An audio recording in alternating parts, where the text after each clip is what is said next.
possible. Consider becoming a sustaining member with a donation of $10 or more per month. Visit borderradioaz.org to start your monthly donation right now. What's up, Yuma? I'm Johnny. And I'm Ronnie. And on today's program, we are joined first by Jeff Byrd. You might know him from the banking world. I think he's at Avenir right now. Yes, but he is. I think when he reached out, he wants to talk about the food bank as well, which I know he's on the board of. Oh, cool. Maybe we're going to talk about that. Yeah, he does a lot. As well as Pastor Tyrone from CTC. He recently wrote a book. Oh, do you know what it's called? I don't. Me I should neither. do my research. We're going to find out. Yeah, we'll find out. Everybody's in suspense. So stay with us for What's Up Yuma Radio, beginning right now on KOFA 94.7 FM. And streaming online at borderradioaz.org and on the KOFA app. And you can stream right now on Border Radio Facebook page and KAWC YouTube page. And email us at whatsupyumaradio@gmail.com. What's Up Yuma with Johnny Porter is sponsored by Yuma and Imperial Valley Wealth Management, offering solutions for those who value financial planning. YIVWM.com. Chili from Philly. Unique Papa Giorgio from Yuma. What's up, Yuma? Welcome to another episode of What's Up Yuma Radio. I'm Johnny. And I'm Ronnie. And on today's program, we are joined by Jeff Byrd, who wears many hats. He does a lot. We were talking off air about some of the things he does.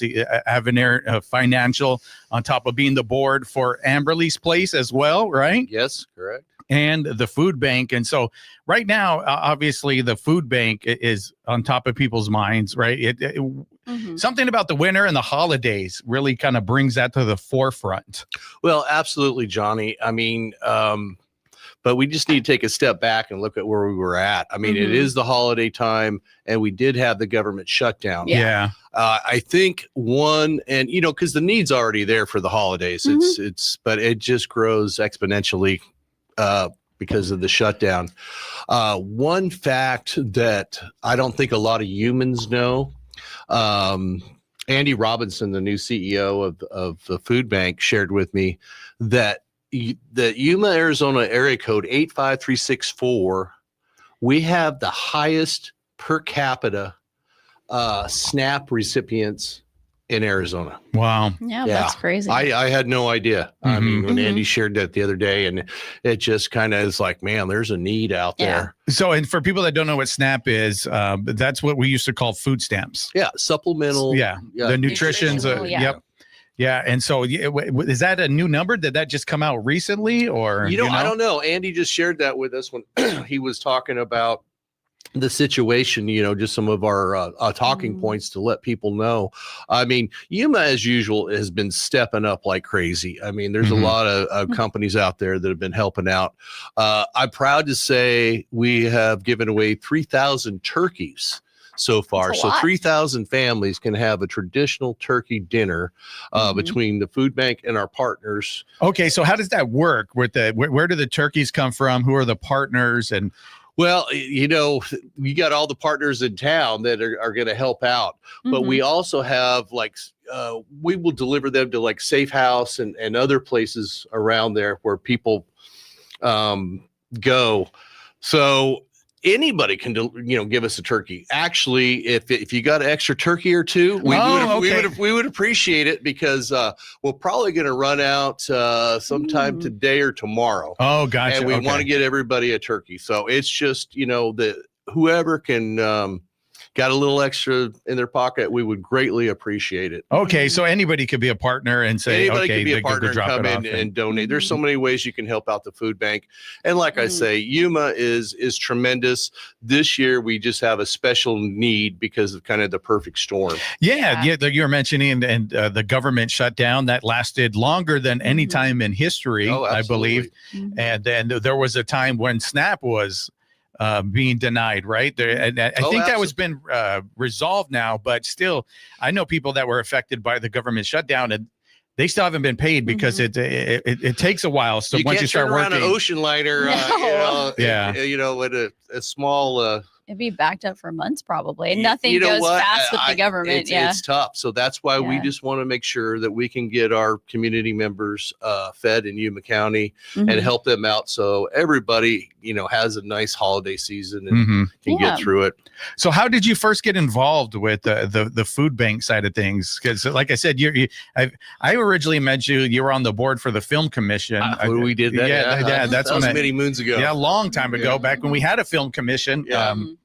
Those were the good days. We had some great films come through. That was very fun. And but so how'd you get involved on the food bank side of things? Well, there's one person I can blame, and that is Shara Whitehead. Okay. She was if you're listening, Shara, and she was the former CEO, and she is still helping out as a consultant until the new year. Oh, so gotcha. We appreciate Shara's effort on that. And thank God we've got the team we do there right now for this kind of situation. So yeah, she finally, I told her, well, once I get rid of some other stuff, I'll eventually do it. I was trying to put her off, but she finally, showed me about, she's persistent, 2 years ago. Yeah. Okay. So she said you get involved. What was the first steps while you were getting involved? What does that entail, becoming a board member? Well, learning about what the food bank actually does. Anybody can get a food box that you go in and share, your address and have some kind of ID. So it's just learning about what we do. The distribution of it is amazing too, because we're talking all of Yuma County. This isn't just, Yuma proper. The city, yeah. You got Somerton, you got San Luis. We even help out in Parker sometimes, going clear up there. So it's just trying to wrap your head around that and understand how the system works. And the way everything's been going last couple of years, it's just been a weird couple of years. So hopefully 2026 is going to be a little bit more stable and everybody can get back to basics and do that. But one thing I want to share is the companies have been stepping up, and I'm actually very proud of Avenir Financial. We've got a special announcement. We're going to go to the food bank actually after this. We are going to donate 125,000 meals today. Wow. So basically, how do we do that? Yeah, that was my next question. Stop pulling up with wow, a diesel. cool. I'm like, where's the semi? Where's the diesel? I got 10 diesels coming. No. What happens is because the food bank's buying power and they get a lot of free produce and stuff.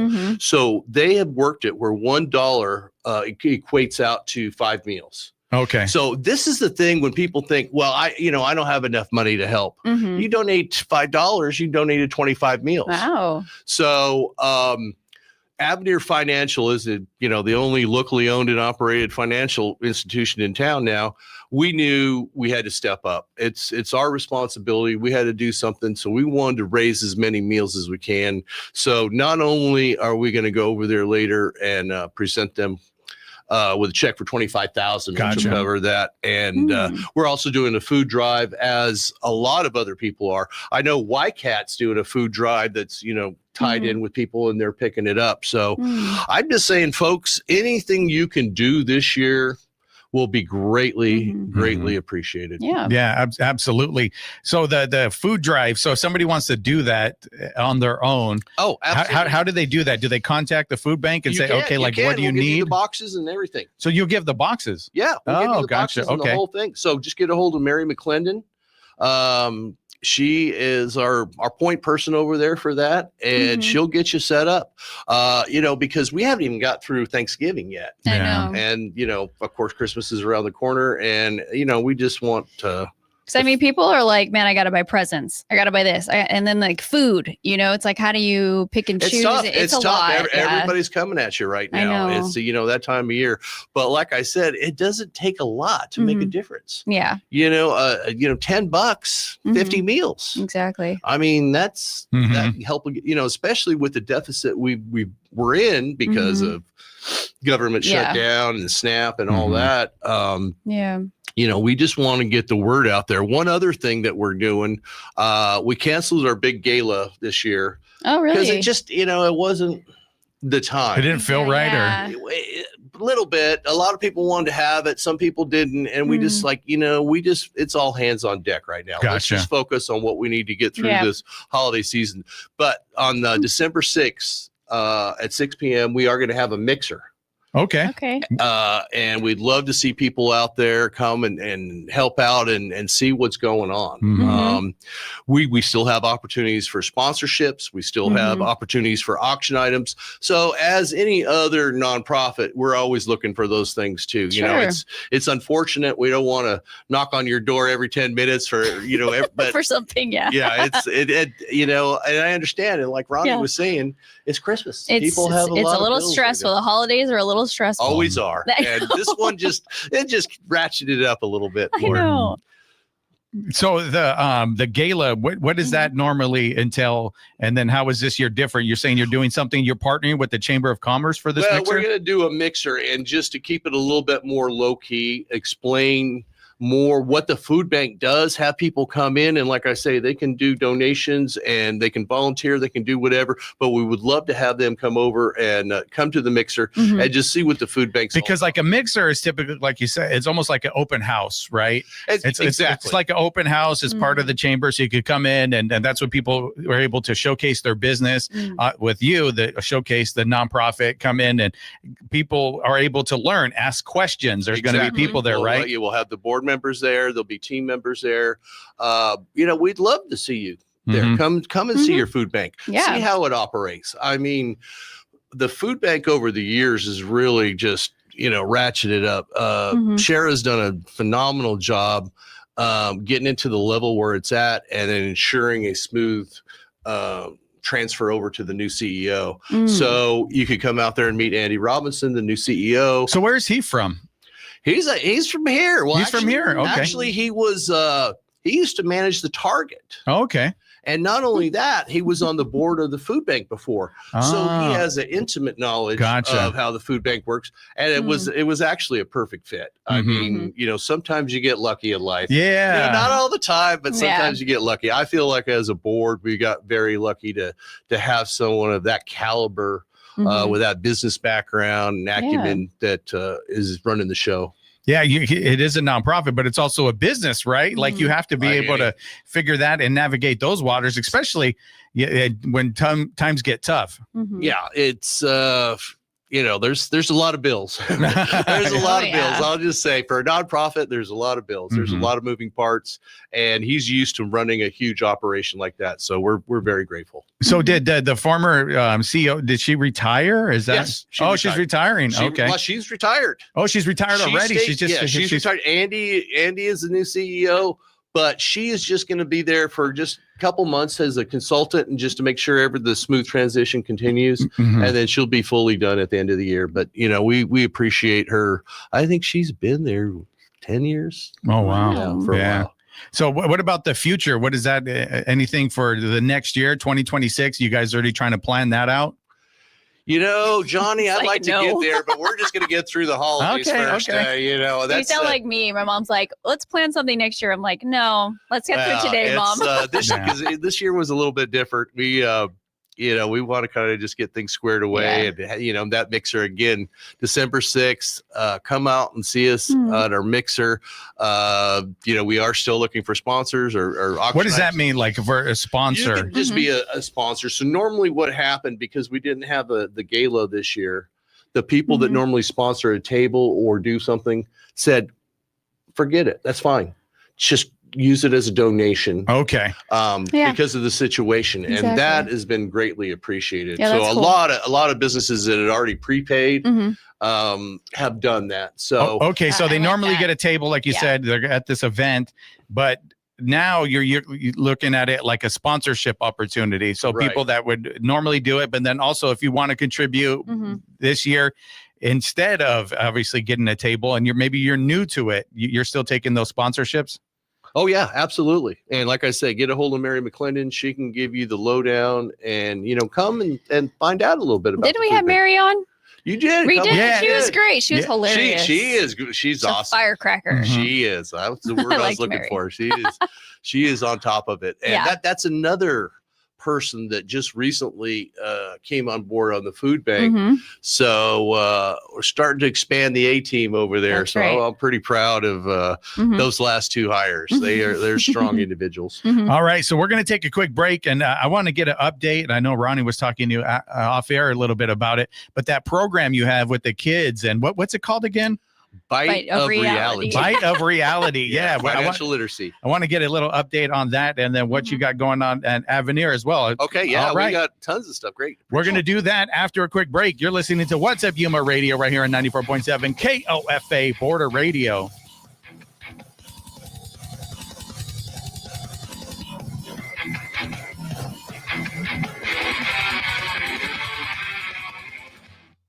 Downtown Yuma celebrates the season on Saturday, December 6th with holiday festivities along Main Street. Families can enjoy the synthetic ice skating rink, a 6:15 tree lighting near the Yuma Art Center, and Santa photos at the Children's Museum. Performances, vendors, and kids' activities fill the day with cheer. Details on the Yuma Art Center's Facebook page. You're tuned to 94.7 FM. I'm Juan Garcia from the KWC Newsroom. The weather forecast for Yuma today is sunny with a high near 73. Mostly clear tonight with a low around 50. According to the U.S. Department of Health and Human Services, there are at least 1,500 children awaiting adoption in Arizona. For more details, visit our website at kawc.org/news.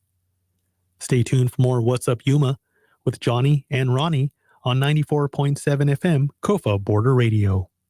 Beans and cornbread.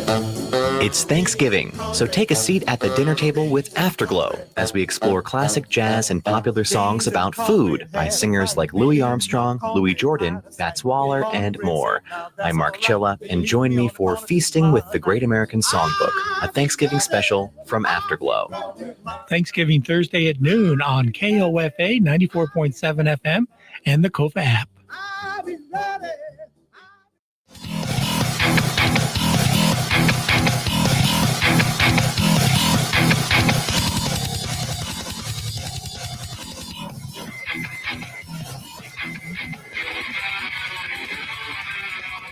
What's up, Yuma? Welcome back to What's Up Yuma Radio. We are here talking to Jeff Byrd. And before we went to commercial, I said I want to get an update on Bite of Reality, the program that it's part of Avenir Financial. And you go into schools, correct? And you kind of you teach them about finances, but it's a fun, interactive way. Is that a good way to put it? Yeah, absolutely. I think it's a game changer myself.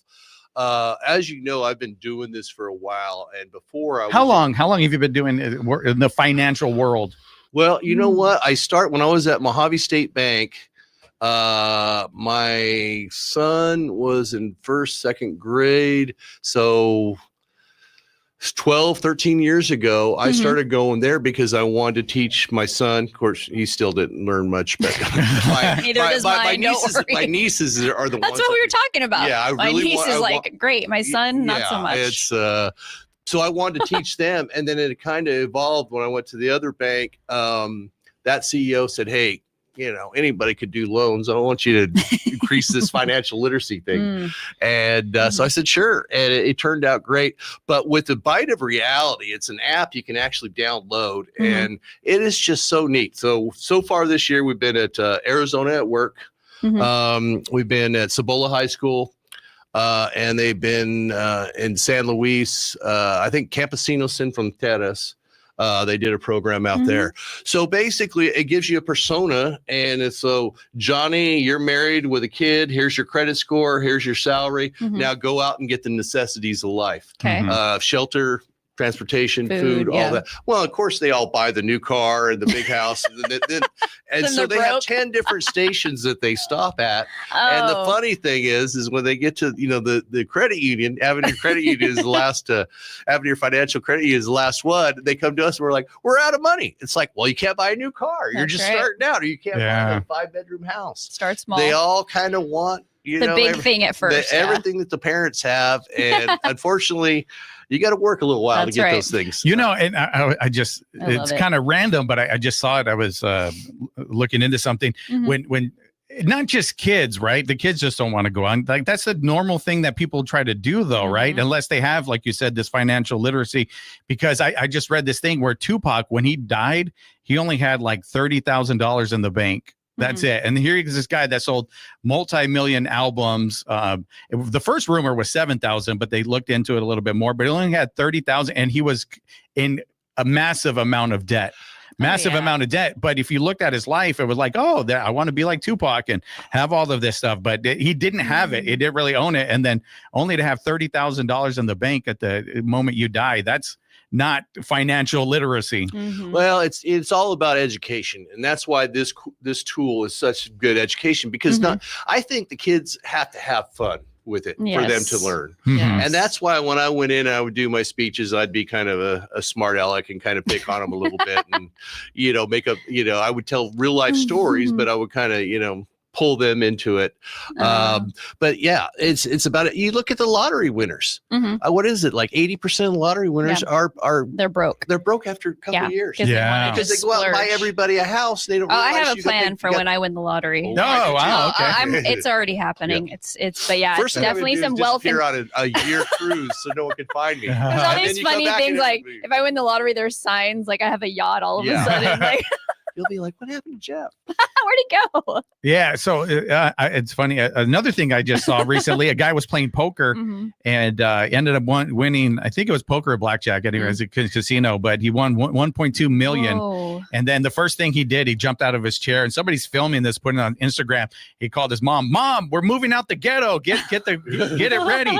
But everybody in the comments were like, hey, make sure you invest, do this, wise, get some property with that, right. That's exactly start down that. People were already giving this guy advice, and he was probably like 20 something years old. It's pretty easy to make money. It's hard to keep it. You could always find a job and make some money and tweak that, but it's just hard to keep it. So a lot of people need to do it. But yeah, we're excited. I think for the second half of the year we'll hit some more high schools and get out there, because like I say, this is a game changer. It operates with them differently, because it's like real life, and they can see this is what you really have to do. You have to negotiate for a car, a house, figure out your budget on groceries, clothing, entertainment, whatever. Man, I'm still doing that at 39. Okay, like, do we really need to eat out again? No, but let's do it. We all make those decisions. So you had mentioned that your boss, I think at the previous bank, why is it important for banks to have an educated community? Why is that part of their mission? Well, do you remember 2008? Yeah, I remember 2008. I remember the movies made about. What do you think the crux of that was? Remember when they were doing no interest loans on houses, I have stated income loans, all this nonsense, and people get mad when I say, if you can't afford a house, don't get one. I mean, you have to. It's very true. Yeah. So I remember that time pretty well, and I intimate because my dad's best friend lost his house after that, right? Is that when the housing market crashed? Yeah. Or something? And so I was only like 22. Well, and then I guess how would I put it? The guys or the marketing behind it was anybody could get a house now. Like you could anybody could get a house. So like his family was like, oh, okay, we can go get a house. So now. why is why is financial literacy important? Exhibit A. Exactly. Because the more educated your community is, the stronger your community is. So when we run up against some type of recession or something, they do have a little something saved away. They do have a relationship with their credit union, and they like, okay, we're going to make it through this. I know I've got help. People don't worry as much, and when you have a handle on that, I mean, the stress level. That's what I mean. Yep, comes down. I've always said, it's just the folks with a lot of money. I don't see how they do it. Oh, because of the stress or what? Oh, wait, just to keep track of everything. Taxes and everything. It's like, holy smokes. Like you said, I would keep it very simple. But so anyways, can I share some other things? Yes, that was the next thing we're going to get to. We're going to talk about Amberly's place. Can we do that? Yeah, absolutely. Okay, let's do that, because So I know they have the Week in Paradise, and that's normally something that they do. I think that it's been done at Wayland's. There's been a big announcement. Somebody gets to win a Week in Paradise, but this has been a little bit different this year. Yes. So we got started a little late, and I'm proud to say this is our prizes. Ooh. And it's only $10 a ticket. And we've got trips all over the place. Of course, the big one is always Hawaii. We always have Disneyland. Avenir Financial is doing the Lego getaway. Oh, cool. Oh, my son used to love Lego. Legoland. That was so. Anyways, so how does this work? So $10. You can buy a ticket just about anywhere. Avenir Financial has tickets selling them. They're all over town. You can get them at Amberley's. So just look. But we've only got until December 5th. We're going to have the drawing. Oh my God! And very soon. I don't want to let the cat out of the bag, but we're a little behind on sales. Okay. So if you want a really good chance of winning a vacation, I would stock up. Hey, these are the great. Your odds are better. These are the stocking stuffers that you could do. I mean, can you imagine buying a $10 present and they ended up winning a Hawaiian getaway? So if I buy, it would be a So if I get one ticket, it's just like I'm entered in all of these things. Yes. Okay, gotcha. Yep. Wow, there's like 10 things on there that I could win. So like I say, we've got Vegas, we've got Grand Canyon, we got everything, deep sea excursion, and then you have 1 year to utilize it. Oh, nice. So it's not like, okay, you got to go right now. Yeah. Or, some of these things have a lot of qualifications, let's just say. We don't, but you cannot give it away. That's the one thing that we found. It's got, if you win it, you've got to use it. Okay. Because we've tried to have, and now with travel nowadays, you can't do that anyways. Yeah, it's nuts right now. Yeah. So what is this for? This obviously for Amberley's Place. So is this the biggest like fundraising event? This is our main fundraiser. So like I say, we could really use some help on this. And like I say, this could be a win-win because your chances of winning a vacation this year are way up because unfortunately we're a little bit behind. So we're really going to push them up until December 5th. And like I say, there's lots of places look around town that you can buy them. I know we got them at Avenir Financial. We got them. You can just go straight to Amberley's Place. And plus the board members running around town have them. You've run into Brandon Kinsey, Jonathan Lyons, any of these guys. Just say, hey, I need to buy tickets. So I'm looking at this, like, so it has down below who sponsors the giveaway. Nice. Each major trip is sponsored by usually one company. And sometimes people will split it up when they'll give like gas money or stuff like that, which is pretty cool. So sometimes you've got 3 people, doing a weekend getaway, like at the Catamaran in Vegas, and like Pilkington. Yeah, Pilkington on there. Yeah, he's giving a $250 travel credit. Yeah, and so not only you got your hotel paid for, you got $250 in cash. Well, probably pay for gas and maybe spin the roulette wheel once or twice. Okay, so I have another. So is it this many winners? Is that how it is? Oh, okay. So all these prizes go. All the I gotcha. Wow. All right. Yeah. Okay, Talon, give me $10. Yeah. I'm gonna order. So, give me a ticket right now. We'll make sure that. I'll we've steal got his those wallet tickets later. And what else you got going on? What else? Well, I just want to tell what's going on right now. I mean, Yuma is so great, especially the local companies. Like right now, not only are we doing the thing with the food bank at Avenir, right now they're loading up for Sumpton School District. We pick 14 families. And a matter of fact, I saw the letter we got from the assistant superintendent. He said one of them was a dad of 3. And he was just overwhelmed that we were going to provide a Thanksgiving basket for him. And another one was a lady that worked in the fields and had 5 kids. Wow. She was just like great. Yeah. So that we're doing that this morning. We still have the food drive with going all, go to the end of the month for the food bank. We've got DJs for PJs going right now. You've probably heard that. We just want to get, kids warm this winter. Yeah, that's important. We also are highlighting local legends until the 27th of this month. So what we do is try and find the unsung heroes out there because They're everywhere. There's a lot of people that do things that no one even knows, and they don't want the credit. I was going to say they don't even want people to know. But it's just, but they deserve it. A little credit. Yeah, they're working hard. We talked about, Amberly's Place. Please, please, please get your ticket. Great stocking stuffers. I mean, God, what a great way to get a couple people off your Christmas list. With $10. Yeah. And then in December, Avenir does 31 days of giving, which is kind of cool. I've never seen anything like this.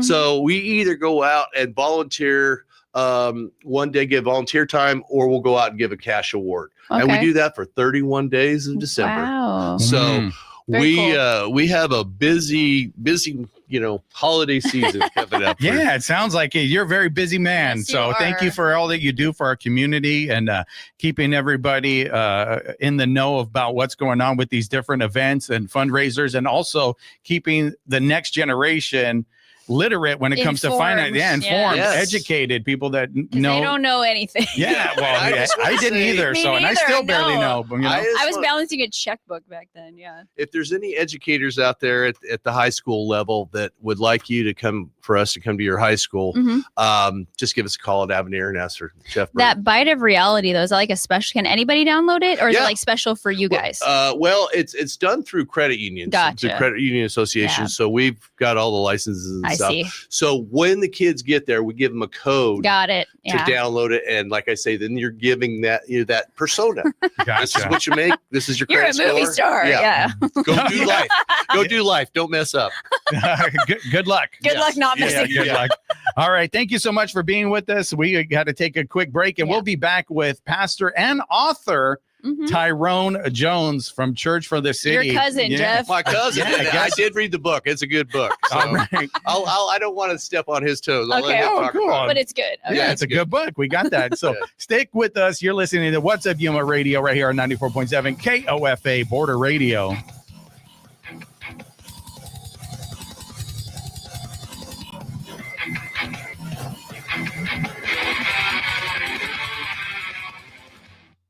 What's Up Yuma is sponsored by Yuma and Imperial Valley Wealth Management, offering listeners a one-on-one, no-obligation consultation to review their current financial affairs and provide strategies for meeting future goals. More at yivwm.com. Investment advisory services offered through CWM, LLC, and SEC Registered Investment Advisor. This is folk singer Michael Jonathan. We've got Canadian master guitarist and songwriter Matt Anderson on this week's broadcast. And from Asheville, North Carolina, the operatic voice and banjo of Elizabeth McCorvey. Plus, an amazing Wood Songs kid on this week's broadcast of the Wood Songs Old Time Radio Hour. Tuesday evening at 7 on KOFA Border Radio 94.7 FM.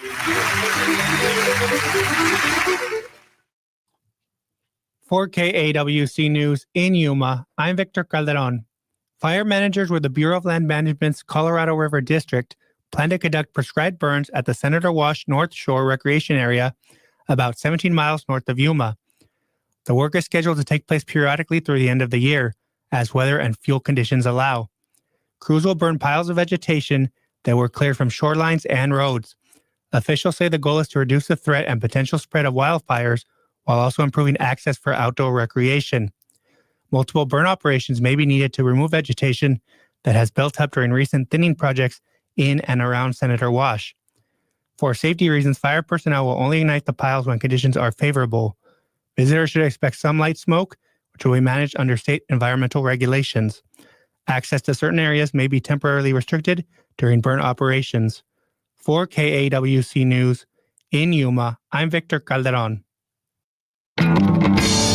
I'm Christopher Kimball from Milk Street Radio. This week it's our annual Thanksgiving show filled with cooking advice from special guests J. Kenji Lopez-Alt, Jet Tila, and many more. I'm going to be bringing stuffing to the potluck. Hasselbeck potato gratin. My 3-in-1 no stress pie. A drinkable centerpiece. Great Thanksgiving meals. That's coming up this week on Milk Street Radio from PRX. Thanksgiving morning at 11 on 94.7 FM, KOFA, and the KOFA app.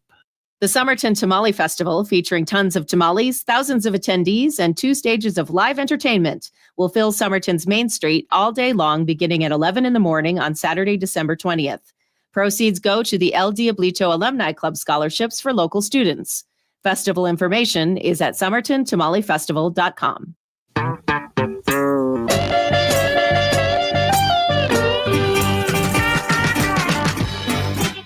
Hi, this is Thomas Crivens with Beale Street Caravan. Coming up next time on the show, we've got Lena Beach live at Bar DKDC. That's next time on Beale Street Caravan. Thursday evening at 7 on KOFA, Border Radio 94.7 FM.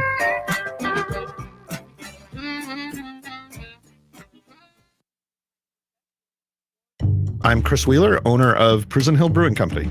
I support KAWC because I think KAWC brings a service to the community that you don't get on commercial radio. You have news, you have entertainment, you have things like Science Friday.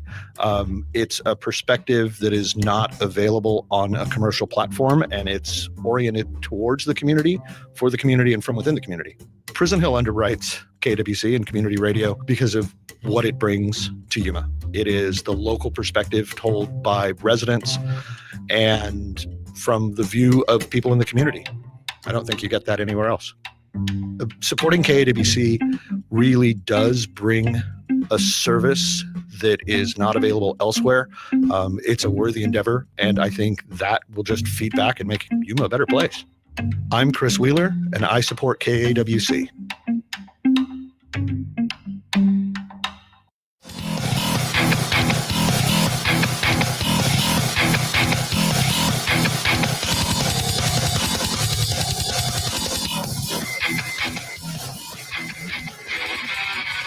What's up, Yuma? Welcome back to What's Up, Yuma Radio. We are here now joined by Tyrone P. Jones, author, pastor, extraordinaire, everything, all kinds of stuff. I know he wears a lot of hats. He just mentioned that he's on the board for Amberley's Place. Amberley's Place. Yeah, so he does that. School football. Yeah, wow. A lot of stuff happening. Yeah, and so you're a first-time guest, so we like to get to know our guests a little bit. Okay, that's what we do here. So, where are you from originally? I was actually born in Yuma. You're born in Yuma. Yes, okay. I did live in Philadelphia for a few years and in Virginia, but this is home. Okay. I was here till I was 9 and was away till I was 14. Came back, and Yuma High graduate in 1981.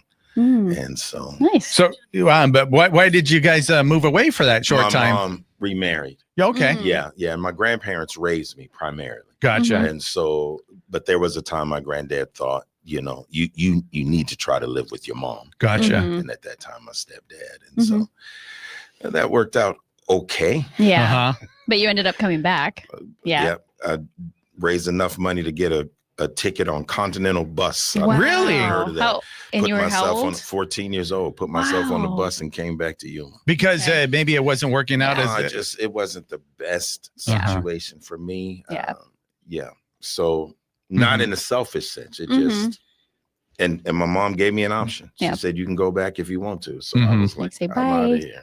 Okay, so what neighborhood did you grow up here in? What North schools End. did you go to? North End. So I went to Pecan Grove, and then after Pecan Grove, so I left during my elementary years. Then when I came back, so I missed all middle school. Gotcha. Here, okay. Came back in Yuma High School. Yuma So High I grew up School. on Magnolia Avenue, Fifth Street. I could have went to Carver or Pecan Grove. And at that time, I don't know if I should say this. Say it. I want to say it. I want to hear what you want to say. The fighter I became, and I knew that I would. If you went to Carver, you would have to like put up your dukes. I would have to fight more at Carver than Pecan Grove, So Carver Park area. That and the school, no joke. Yeah, that was no joke at the time. That was real. So you chose Pecan Grove. Pecan Grove. And so then Yuma High School. Then Yuma High School. Then after Yuma High, I did do a couple of few classes here at AWC. Okay. But I worked I worked at Critines for nice. as a bus boy. And then I also worked at Walgreens drugstore for a while. And then after Walgreens, I think I worked at Kmart, the old Kmart. Yes. That was where Lowe's is, right? Worked there for a bit.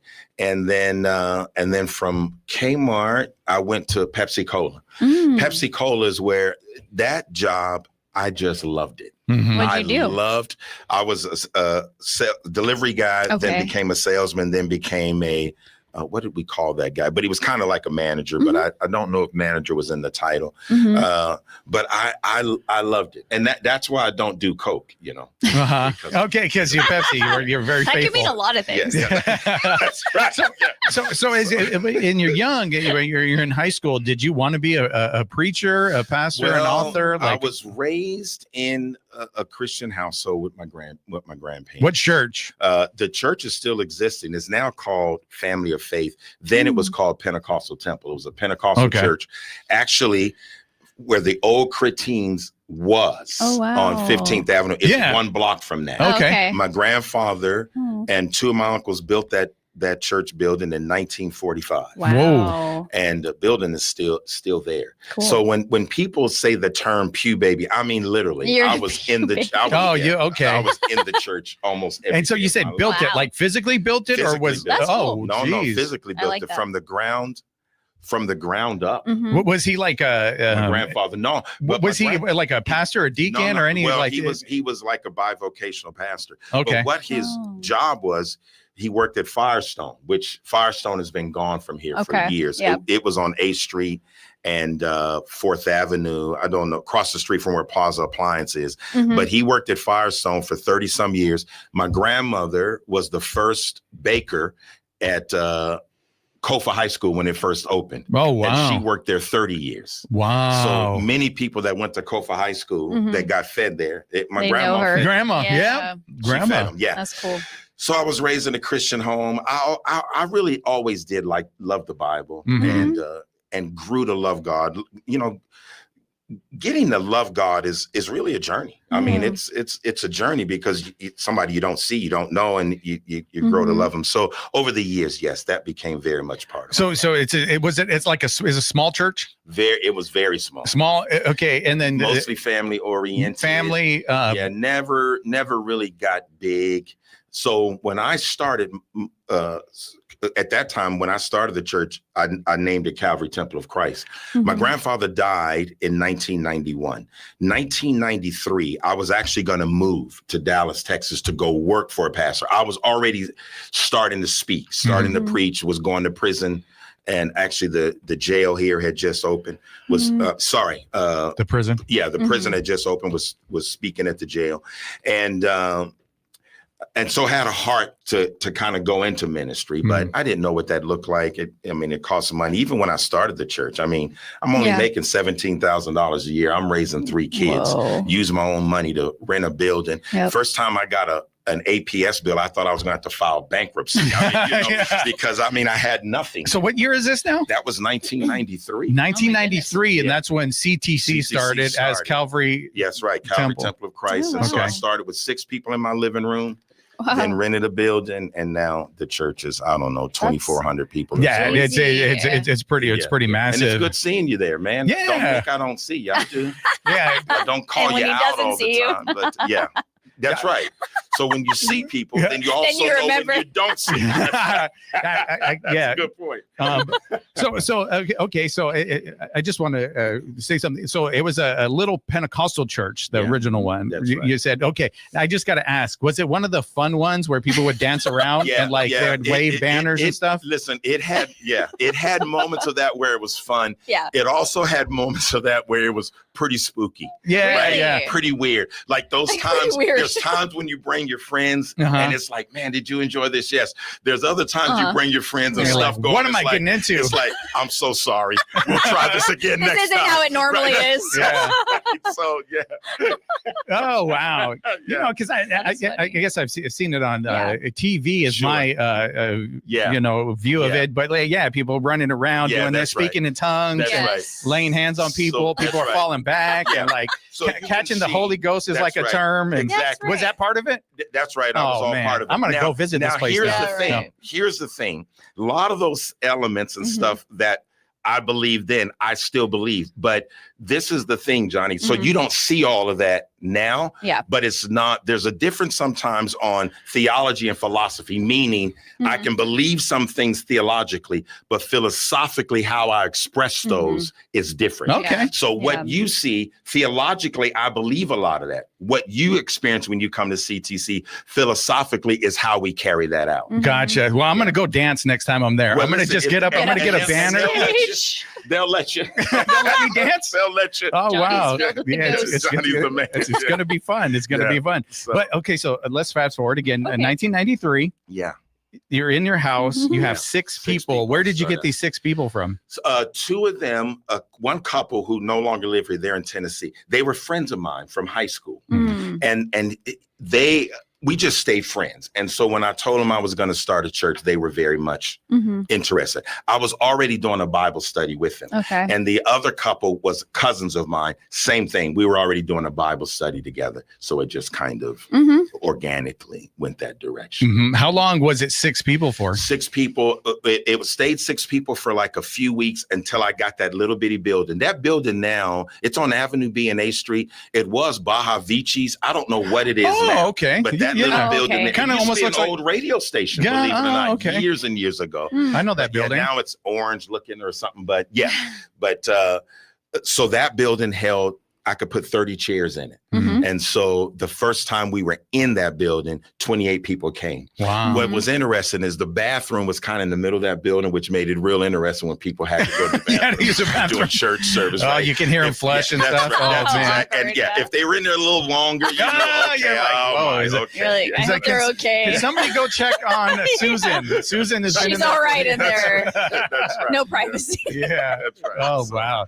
Cool. So we're going to take a quick break and we're going to find out why the name changed, what are you guys up to now, and then what inspired you to write the book. Yes. Yeah. We're going to do that right after this quick break. You're listening to What's Up Yuma Radio right here with 94.7 KOFA Border Radio.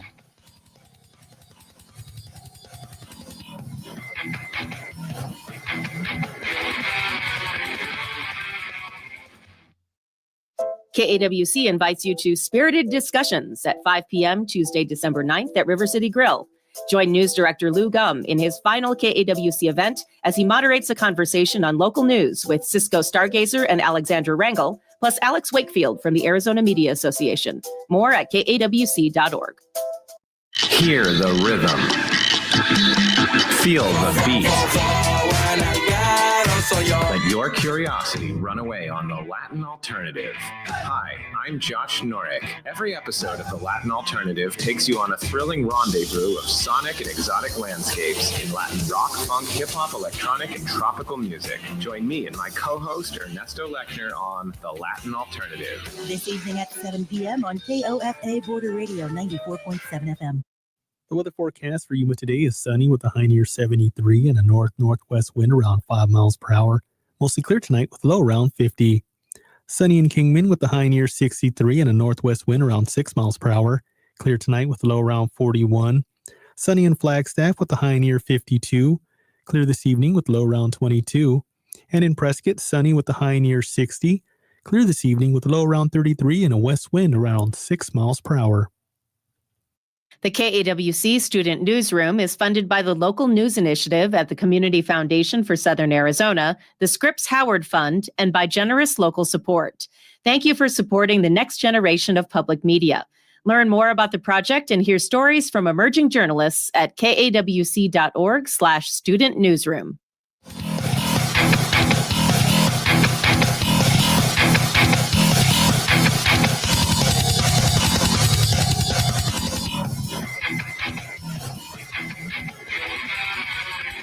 What's up, Yuma? We are here speaking with Tyrone P. Jones from CTC, Church for the City, and author of this book, Gripped by Hope. And so we left off the original name, because I remember hearing the name when I was younger. Yes, I remember Calvary Temple of Christ, hearing about that. So why the name change? Okay, so that's interesting. So in 2014, I just kind of sensed that I was going through a transition personally, meaning, I don't know how you would say this, but you know, you go through phase in life where you re-identify yourself, right? You're, you just re-identify yourself. I knew that was happening with me personally, which I knew also was going to affect the church. And so I got some consultant to help, another pastor to help me walk through that on a personal level.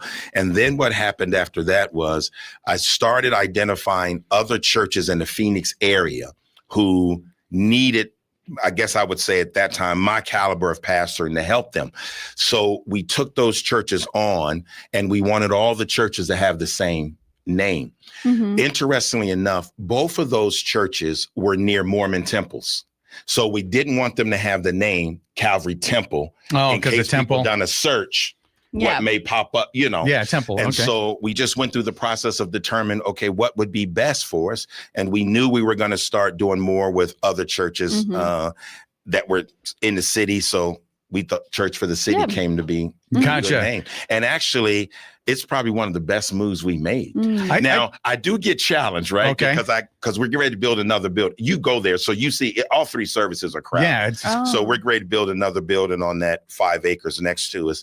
But so I had some consultants come in, and because our church is in the county, they said, well, isn't the church misnamed? Shouldn't it be Church for the County? Church for the County. No, but I get it. Great point. I mean, technically, maybe, that's right. But no. Right, yeah. Yeah. And so one of the things that I got to say impressed me is so Church for the City, but you also really are about that, right? That's not just a name, because my brother-in-law is a pastor at another church, and he says he goes to meetings that you hold for other pastors in the city. So it's like, I guess you would look at or think like churches could be territorial or like not get along, but you do something where you meet with these other pastors and kind of, what is that? Yes. So I'm glad you mentioned that. That is one of my favorite things to do. So I'm the longest tenured pastor in Yuma. Okay. And so I just had a heart to think, what did I need at various phases of my life? Sometimes, I mean, we always want a father, but sometimes you need a father, right? Sometimes you need someone to consult with you and advise you, mentor you. And I just thought, you know what? I've done my time here. I love it. And we'll still do it. But I know there's pastors that aren't at the level as us, haven't been here as long. I just wanted to have a heart to bring them in. So every 6 weeks, I host this lunch. It's anywhere from 25 to 40 pastors. Wow. And we usually all just kind of chit chat for a bit.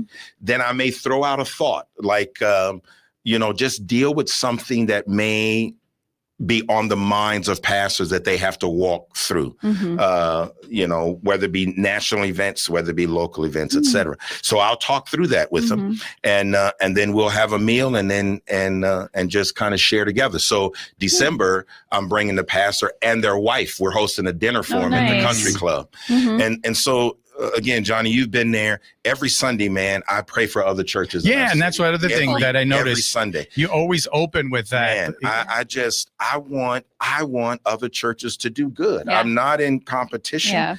This is not empire building, it's kingdom building, and I absolutely love my city. I mean, I love Yuma. And so a lot of our stuff that we do, we at the end of the year, and again, you'll be there to see it. We give checks to Yuma Food Bank, Crossroads Mission, Hanson House. I mean, I just call them off. We give away about $30,000 at the end of the year just to local places. We give money here for AWC for that program Steve Hennick is doing, whatever it is. The program or something like that. But I whatever I think is something that's good for our community, man, I want to be all in. That's all great. in. So, and then you also do something with the prisons, right? You always mention. Oh, nice. Yes. So we are now in every prison in 35 states around the country. Whoa. So 35 states, wherever there's a prison, they can see our services. And we also have our services played not on Sunday, but on Thursdays at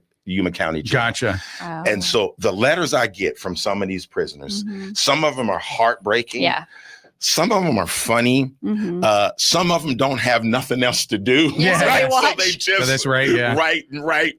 And, but I can't tell you the number of people who've got out of prison, especially locally or the county jail, and come to our church and want to meet me and just say, hey, I'm one of the ones that was listening on Sundays. Yeah. So you said you're the that longest. Cost a lot of money too, buddy. To get in? You better like, believe it. To wow. get into these prisons, it costs tens of thousands. To wow. Which is like crazy, you know, because these are the people that probably needed the most. Exactly. Well, we had the pastor for the Salvation Army on, and he had mentioned when it took him going to prison in order to find God.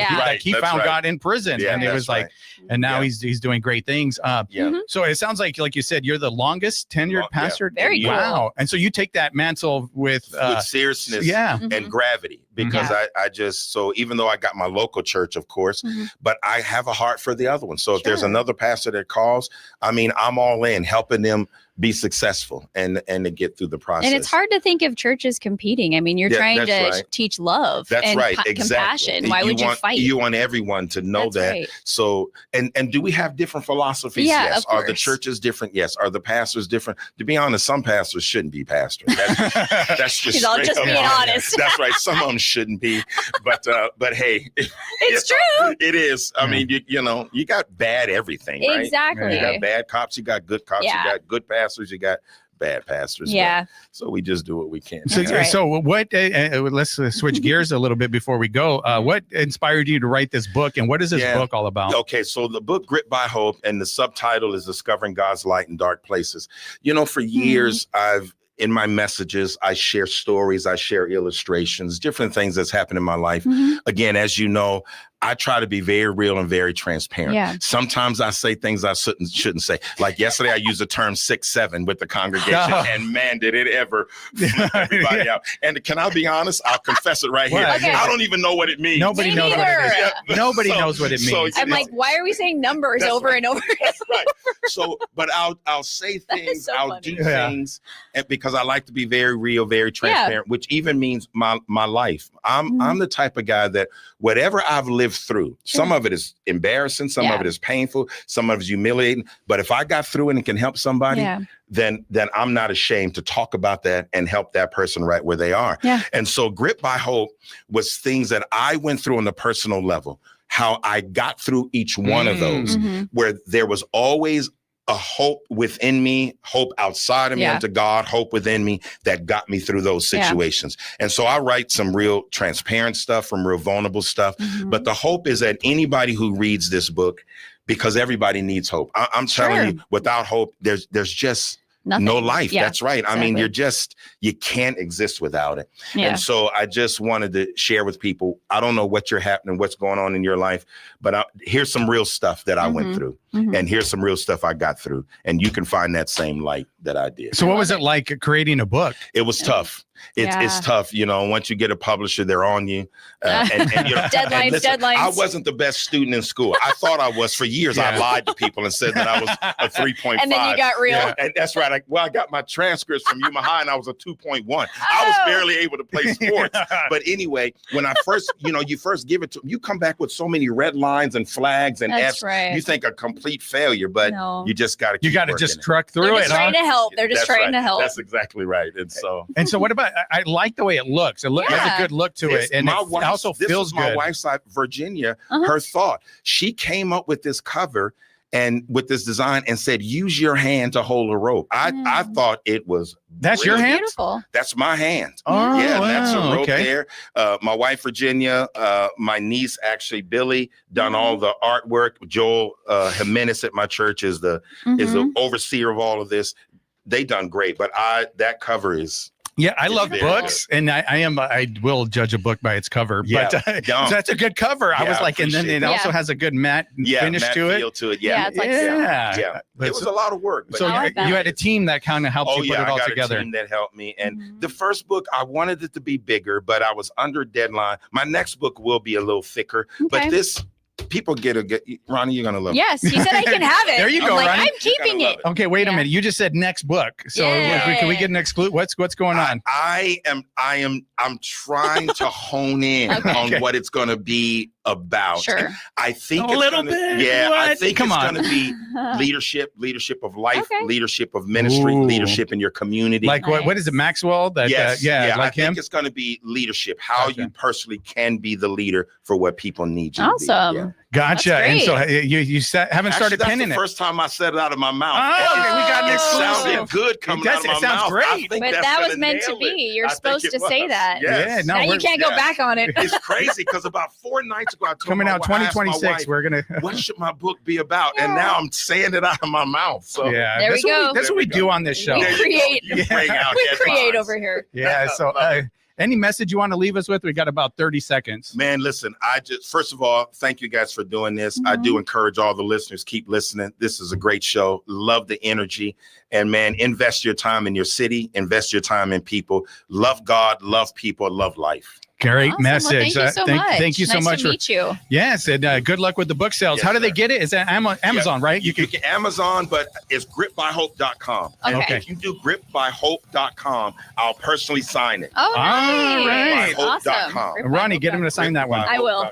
All right. What's Up Yuma Radio is a production of KAWC Colorado River Public Media. We broadcast from the studios in the Matador Activity Center at Arizona Western College in Yuma. We want to thank our engineer, Talon Gonzalez, along with Anthony Ornelas, Juan Garcia, and Dave Reek. And you can find out more about KAWC at kawc.org, on Facebook at KAWC Radio, and on the KAWC app. And stay tuned following our program for KOFA Midday Music. And on our next program tomorrow, we're going to have Tony Badia from the Yuma County Office of Emergency Management and Jacqueline Rees from Yuma Nursing and Rehab. Nurse Jackie. Nurse Jackie. And you can listen to the podcast version of our program at kawc.org/podcast/What's Up Yuma Radio, and email us at whatsupyumaradio@gmail.com. All right. Thank you again, Tyrone, for being with us. Yeah, my pleasure. Great energy on the other side as well. Keep it up and sign my book. I will. There you go. He's doing it right I'm now. making him do it right now. That's great. And we'll see you guys tomorrow for our next episode. You guys have a great day. What's Up Yuma with Johnny Porter is sponsored by Yuma and Imperial Valley Wealth Management, offering solutions for those who value financial planning. YIVWM.com. This is Border Radio, KOFA Yuma. We can be heard on a radio at 94.7 FM and 1320 AM, on a computer at kawc.org, and on your phone with the KOFA app. We have been a service of Arizona Western College for more than 55 years. The Yuma County Library District provides activities and resources at its branches for people of all ages. Events include story time, citizenship classes, bilingual programs, crafts, author talks, and more.